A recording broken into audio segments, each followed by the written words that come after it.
Assalamualaikum dan salam sejahtera. Anda bersama saya Afizal Zaman bertemakan rakan tugas Nur Syazwani Saiful Syam dan kami membawakan kepada anda dua pelajar Malaysia yang berjaya menempatkan diri antara 10 terbaik di dunia menerusi peperiksaan The Association of Chartered Certified Accounts ACCA bagi sesi Mac 2021.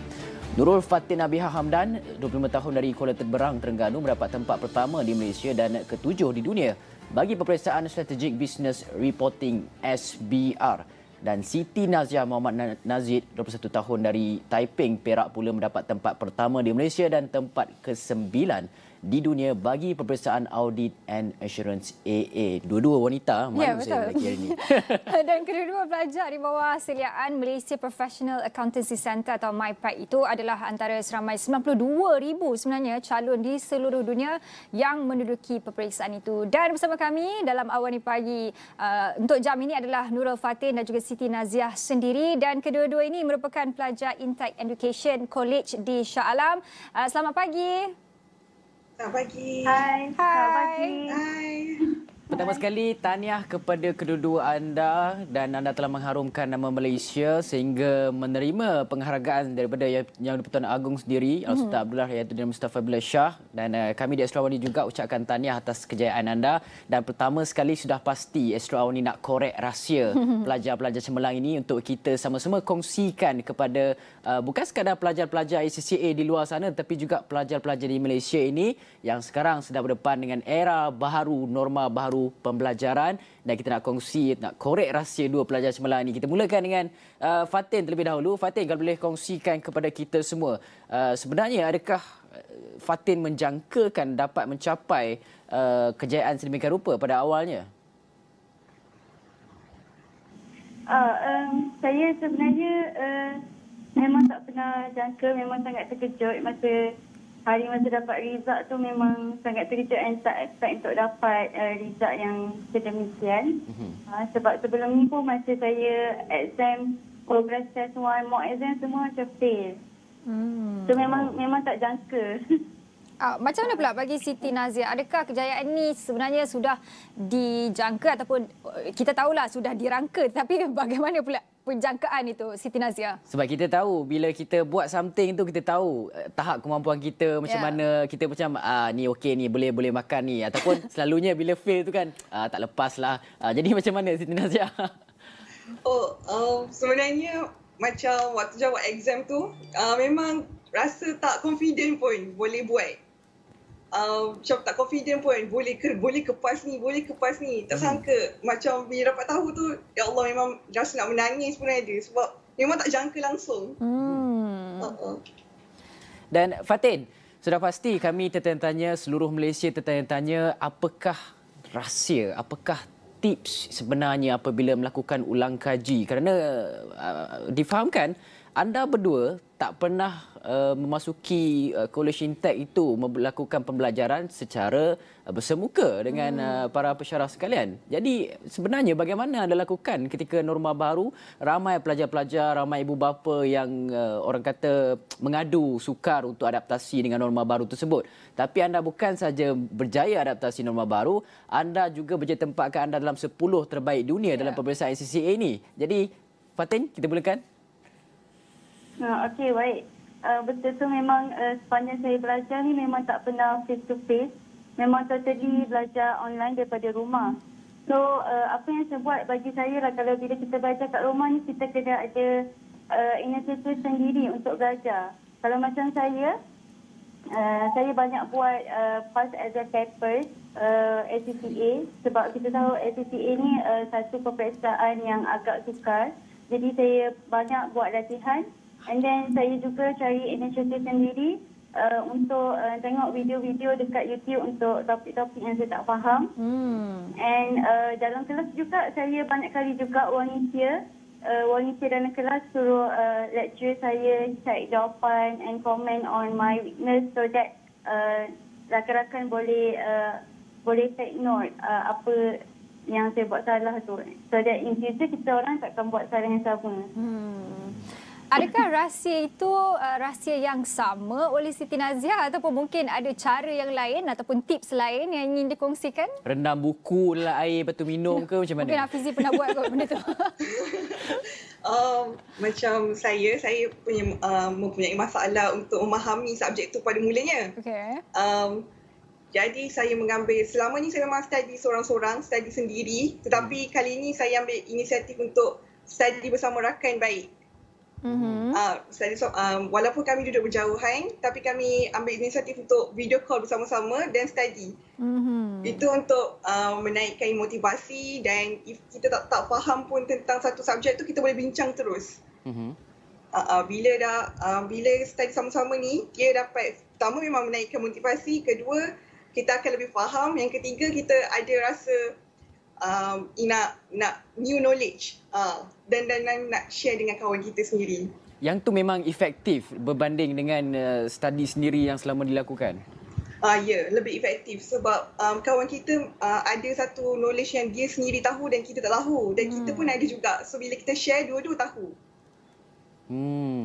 Dan sudah pasti kami tertanya-tanya juga sebenarnya Naziah punya jadual pembelajaran tu macam mana? Macam mana nak seimbangkan pembelajaran dengan mungkin keluarga, dengan perkara-perkara lain, hobi dan sebagainya. Adakah jadual itu memang ada dan memang ikut apabila buat?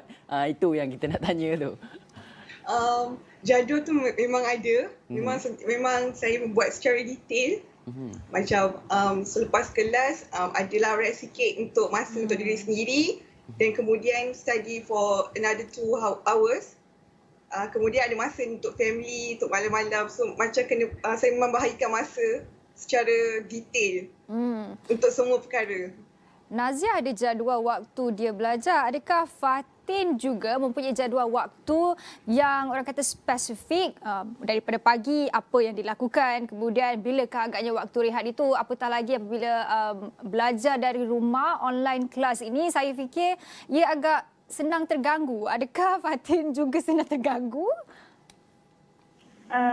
Okey, kalau dari segi jadual belajar tu, 2 bulan sebelum exam saya bangun pada pukul 4 pagi. Sebab bila kita bangun pada waktu pagi ni kurang sikit gangguan dan kita pun boleh fokus. So memang setiap hari saya akan bangun pada pukul 4 pagi dan study pada waktu tersebut. And biasanya kebiasaannya selepas isyak saya memang dah tidur awal supaya dapat bangun awal pagi untuk study keesokan hari. Macam itulah. Pukul 4 pagi ni kami di tim Awani Pagi memang kami bangun pukul 3-4 pagi. So memang menyerap ilmu-ilmunya masuk ke dalam. Kata-kata daripada editor kami pun menyerap masuk ke dalam.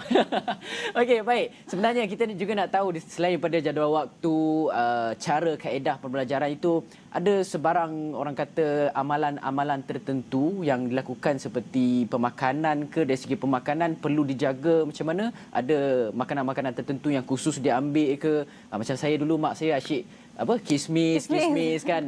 Kita tak nak pun dipaksa-paksa je kita. Mungkin Fatin boleh mulakan? Fatin. Kalau macam saya, tak adalah makanan spesifik yang saya amalkan, tapi kadang-kadang tu saya makan jugalah kurma. Makan kurma. Kalau tips lain tu saya rasa sebenarnya doa ibu saya kot. Sebab yalah, kita tahu kan doa ibu ni tak ada hijab. Jadi ibu saya macam sentiasa mendoakan kejayaan saya dan mendorong saya untuk teruskan berusaha. Sebab kita tahu kadang-kadang belajar online kat rumah ni rasa macam demotivated kan. So ibu saya macam push saya, yang sentiasa mendoakan saya supaya saya dapat belajar. Mungkin Naziah juga ada pemakanan yang tertentu lah. Macam Hafizi kongsikan tadi, dia makan kismis. Tapi macam... Boleh lah, pandainya tu ada lah. Naziah mungkin ada tips pemakanan ke, tidak terlalu kenyang ke? Kadang-kadang bila makan terlalu kenyang ni orang kata mengantuk selepas itu. Untuk makanan spesifik tu rasanya tak ada. Okay. Tapi memang saya amalkan untuk minum air lebih daripada 2 liter. Memang dekat atas meja study tu memang ada botol air. Dan rasanya macam Cik Fatin juga, doa ibu, doa rakan-rakan, doa lecturer. Semua tu yang membuatkan alhamdulillah kami semua kami pass paper. Dan Nazia, boleh kongsikan kepada kita semua sebenarnya apa yang cabaran dihadapi oleh Nazia dan juga rakan-rakan. Apa rakan-rakan kata berkaitan dengan norma baru adaptasi PDPR melalui di rumah ini? Apa perkara-perkara yang mungkin menjadi isu yang dibangkitkan oleh rakan-rakan dan Nazia melihat sendiri perkara itu? Isu dia sebab sekarang ni semua aktiviti kita lakukan secara dalam talian. Fokus dalam kelas dibandingkan fokus dalam kelas bila face to face dengan lecturer, dengan online ni memang berbeza. Sebab bila belajar secara online ni kita depends on kita punya kelajuan internet. So kadang-kadang internet kita stable kadang-kadang stable, kadang-kadang tak stable kan. So kat situ dia boleh affect kita punya emosi dan juga kita tak faham pun apa yang lecturer sampaikan sebab connection problem. Dan Fatin pula macam mana apabila macam Nazia cakap sukar berbeza fokusnya apabila dalam talian dan juga di kelas, macam mana Fatin tangani perkara itu?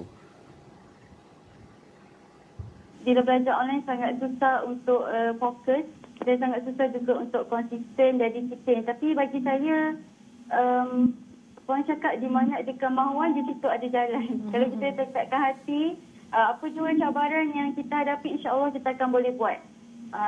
So memang belajar online ni memang susahlah untuk konsisten, disiplin, dan kita perlukan sokongan daripada keluarga, daripada pensyarah, daripada rakan-rakan.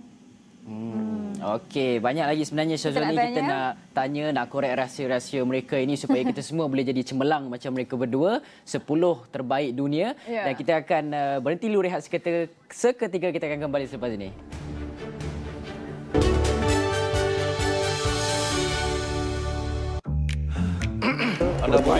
Dan maju. Induknya adalah Melayu. Balik kepada Islam. Orang yang membuat polisi. Kalau itu yang dikehendaki, fine. Mungkin kita berbeza pandangan. Tapi kita mempunyai kuasa yang boleh menentukan budaya di masa hadapan. Polisi yang mesra wanita, sudah tentu dia akan datang daripada pemimpin wanita.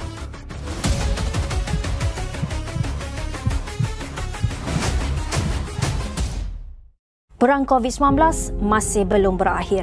Dalam kita berusaha memutuskan rantaian wabak ini, kita jangan terpedaya dengan virus maklumat palsu. Simak fakta melalui www.esraawani.com atau aplikasi Esra Awani. Teruskan berdisiplin, ratakan lengkungan pandemik ini. The third wave of COVID-19 has taken us by storm. There's no room to take anything lightly. Everyone must follow all the steps to stop the spread of COVID-19. Social distancing, face mask, follow these steps, this SOP with the utmost discipline. Together, we can flatten the curve. Bila sentuh soal berita, tiada masa untuk tunggu. Kepada anda kami bawakan fakta, susulan dan kupasan yang terkini. Tiada drama dan tiada pengulangan. Usah tunggu lama-lama. Awani 7.45 lebih awal dari biasa. Kini berwajah baru. Ini pula susulan khas pesawat Back Air di Kazakhstan. Pesawat berkenaan dilaporkan tergelincir 2 kali. Notifikasi berita terkini dan navigasi mudah. Podcast dikemas kini dengan berita dan program. Riba, reformasi. Baik, kita masih bersama dengan 2 pelajar 10 terbaik dunia yang membanggakan nama Malaysia dalam peperiksaan ACCA, iaitu Nurul Fatin dan juga Siti Naziah sendiri. Pertama sekali saya nak tanya kepada Nurul Fatin. Fatin, kalau kita nak lihat kepada pengurusan emosi pula, apa sebenarnya yang Fatin lakukan ketika mana mungkin peperiksaan itu bakal menjelang dan sebagainya, sudah pasti kita pun naik nervous dan sebagainya, bimbang dengan keputusan, dan kemudian kita juga rasakan bahawa tekanan itu semakin meningkat. Bagaimana kita nak uruskan emosi dan juga tekanan yang sedang berada dalam diri kita pada ketika itu? Okey, apa yang saya buat untuk uruskan emosi, memang memang kalau dah nak dekat exam tu memang terasa tertekan, rasa tak yakin, rasa demotivated, macam-macam perasaan akan ada. Tapi apa yang saya buat, saya tak simpan perasaan tu seorang-seorang. Saya share dengan ibu saya, dengan family saya, so that dia orang tahu and dia orang akan bagi kita kata-kata semangat and then bagi kita rasa motivated balik. Dan lagi satu apa yang saya buat, saya dekatkan diri dengan Tuhan, macam banyakkan baca Quran, banyakkan solat hajat. Yalah, sebab kita tahu kita dah berusaha and semua tu Allah yang tentukan. Nazia pula bagaimana? Kalau tadi Nazia ada cerita sering belajar ataupun sering mengulang kaji bersama dengan kawan baik kan. Apa agaknya aktiviti yang dilakukan kalau nak release tension? Yalah, apabila mungkin seharian sudah belajar, pastinya tekanan itu akan sampai kepada satu tahap. Dan apa agaknya yang Nazia dan juga rakan lakukan untuk orang kata kurangkan sedikitlah tekanan tu? Kami bila video call tu, kami akan amalkan 40-20. 40 minit fokus, 20 minit rehat. Dan dalam masa 20 minit, sebab kita dengan kawan baik kita sendiri, ada je benda kita nak bercakap. So kami akan release tanpa cakap pasal subjek. Cakap tentang apa benda yang kita lakukan hari ni. So dekat situ, otak kita pun rehat dan stres pun berkurangan. Topik-topik selection yang dibualkan tu macam mana? Berkaitan dengan movie baru ke, lagu baru ke, boyfriend ke? Dia most benda yang kami cerita ni mengenai macam variety show. Benda-benda yang membuatkan otak kita rehat. Variety show ataupun lagu baru keluar. Lepas tu share playlist macam tu. So benda yang boleh rehatkan otak.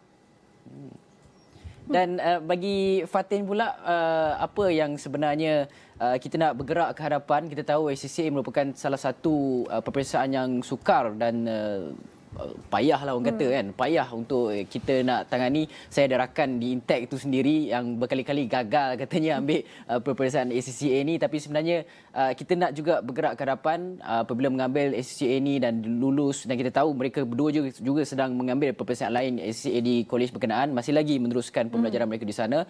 Dan kita nak tahu bergerak ke hadapan apakah yang mungkin mahu dicapai dalam hidup untuk pastikan bahawa kecemerlangan tidak hanya terhenti pada saat ini saja. Hello. Okey, apa yang saya mahu capai? First kali memang saya ada lagi remaining 2 papers September ni. Okey, insya-Allah saya boleh berharap saya dapat pass ACCA tu. And then after saya complete my ACCA, saya bercita-cita untuk kerja di dalam industri untuk cari lebih pengalaman dan saya berharap dengan pengalaman yang saya ada tu satu hari nanti saya akan dapat menyumbang kembali kepada masyarakat sekeliling. Bagi Nazia, dengan pencapaian ini, pencapaian antara 10 terbaik di dunia ini adalah satu orang kata pencapaian yang sangat membanggakan. Mungkin apa agaknya perancangan seterusnya? Ini adalah satu orang kata ADPA yang sangat tinggi. Seterusnya apa pula selepas ini? Macam Cik Fatin juga, saya pun ada lagi paper yang kena habiskan. Saya ada lagi 4 paper profesional. Dah ambil masa lebih kurang setahun untuk habiskan. Dan saya nak habiskan dulu paper tu. Dan membina career sebagai seorang accountant. Dan insya-Allah accountant bertauliah. Okey, cakap mengenai dengan pembinaan karier, kita di era pandemik COVID-19 yang mana satu skill saja sekarang ni nak hidup bukan tak cukup. Orang kata skill-skill lain juga diperlukan. Ada tak perancangan untuk melihat kepada bukan sekadar menguasai kemahiran accountancy itu, tapi melihat kepada pembelajaran dalam kursus-kursus lain untuk menambah skill-skill sekarang ini untuk pastikan bahawa sekiranya sukar untuk mendapat pekerjaan di masa depan kelak, kita mempunyai perkara-perkara lain yang boleh dilakukan. Dan apa sebenarnya yang kita lihat? Untuk menjadi seorang accountant yang will be relevant in future, saya ada perancangan untuk meneruskan pengajian dalam komunikasi pula. Untuk belajar komunikasi, bahasa language, another language. At least macam kita boleh communicate dengan other people senang. Itu perancangan seterusnya oleh Nazia. Apa agaknya perancangan seterusnya bagi Fatin? Mungkin apabila berada di Terengganu itu ada nak cuba orang kata menjadi seorang usahawan ke kan? Okey, buat pengantaran semua. Even saya sebenarnya ada jual, ada juga buat bisnes kecil ke, bisnes jual kuih raya. Okey. Oh, masa belajar waktu sekarang masih lagi. Bagaimana Fatin membahagikan masa itu? Apatah lagi ketika ini bulan Ramadan, saya tahu jadual pastinya sangat ketat, sangat padat. Okey, jadual saya memang sangat padat, tapi saya akan bangun awal pagi untuk siapkan kuih itu sebelum kelas saya bermula. Macam itulah. Mungkin persoalan fokus ini pada waktu pagi. Ramai juga yang akan tanya je lah, tak penat ke sebenarnya banyak sangat mengaturkan masa antara belajar kemudian untuk mencuba perkara-perkara yang baru? Penat tu memang penat, tapi apa yang best kita akan dapat banyak pengalaman daripada semua benda yang kita buat tu. Bagi saya, lagipun bidang perakaunan ni dekat dengan usahawan kan. Dia macam berkaitan, jadi kita boleh apply apa yang kita belajar tu dengan apa yang kita buat. Begitu macam tu lah. Minat itu mendahului. Dan tidak membataskan skill kepada satu-satu sektor saja. Peluangnya banyak di luar sana. Itu adalah perkara yang kita kupaskan pada pagi ini dan sebenarnya kita tak banyak masa lagi. Kita ada lebih kurang 2 minit saja. Mungkin dalam masa seminit seorang, harapan anda untuk dan mungkin sedikit tips kepada pelajar-pelajar CCA, kawan saya yang tengah gagal tu, mungkin boleh kongsikan. Kita mulakan dengan Fatin dahulu. Okey, harapan saya agar rakan-rakan yang kat luar sana yang sedang ambil paper CCA ataupun yang sedang belajar online ataupun apa-apa yang korang tengah buat sekarang, jangan mudah mengalah dalam apa yang kita buat, jangan mudah berputus asa walaupun kita sekarang sedang berhadapan dengan pandemik COVID-19. Tekadkan hati kita untuk hadapi apa jua cabaran yang ada. Bagi Nazia pula? Saya ringkas saja. Just don't give up, follow your dreams and get out. Follow what you want to achieve. Okey, itu dia kedua-duanya yang bakal insya-Allah akan menempa nama di persada dunia yang akan membawa juga nama Malaysia dijulang di peringkat tertinggi. Terima kasih kerana berkongsikan kepada kami semua penduduk di Malaysia ini tips-tips, kaedah pembelajaran dan sebagainya untuk berjaya, untuk cemerlang dalam segala peperiksaan yang dihadapi dan kita harapkan pelajar-pelajar di luar sana dapat juga mengambil sedikit tips-tips daripada kedua-dua individu hebat ini untuk pastikan sama-sama kita hadapi era pandemik COVID-19, normal baharu, segala pembelajaran dan juga pengajian itu dilakukan di rumah dan pertukaran refleks dengan cepat antara rumah dan juga sekolah itu juga boleh diambil kira dalam perkara ini.